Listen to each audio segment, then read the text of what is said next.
Alors donc cette formation en électricité automobile va s'articuler sur un certain nombre de points dont on peut lister ces quelques points. Comme premier point déjà, nous allons d'abord voir les différents composants d'une manière symbolique, savoir identifier les différents composants dans un circuit électrique, d'abord sur un support, que ce soit un support numérique ou un support papier. L'apprenant doit être capable d'abord d'identifier ces différents composants d'une manière symbolique.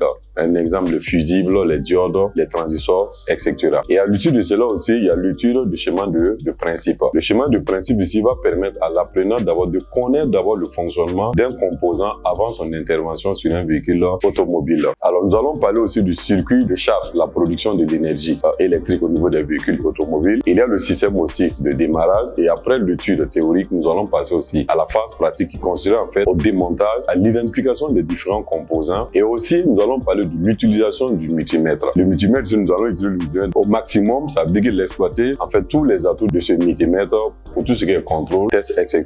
Il y a la pince ampérimétrique aussi que nous allons utiliser. Alors il y a le système de charge, toujours nous allons parler de la batterie, comment prélever la tension d'une batterie automobile, les différents contrôles sur les fusibles, sur un véhicule automobile directement, les fusibles, les relais et même aussi faire des câblages. Le câblage il va consister en fait à utiliser des relais de 4 pattes, des relais de 5 pattes pour câbler un circuit électrique. Il y a l'identification aussi des contacteurs. Ça veut dire savoir piloter un composant à partir d'une clé de contact par l'intermédiaire d'un relais et actionner un composant. Donc tous ces éléments-là seront utilisés en phase pratique dans les moindres détails. Il y aura une phase pratique sur un véhicule automobile pour identifier les gros consommateurs sur un véhicule automobile et aussi la partie production de l'énergie électrique. Je prends par exemple le système de charge, l'alternateur. Nous allons l'identifier, suivre les différents circuits et même relever la tension de charge. Le système de démarrage aussi, nous allons suivre aussi le système de démarrage de la batterie jusqu'au démarreur, identifier les différents éléments du démarreur, même vérifier l'efficacité du démarreur sur un véhicule automobile. Alors donc nous vous souhaitons bonne formation en électricité automobile à tous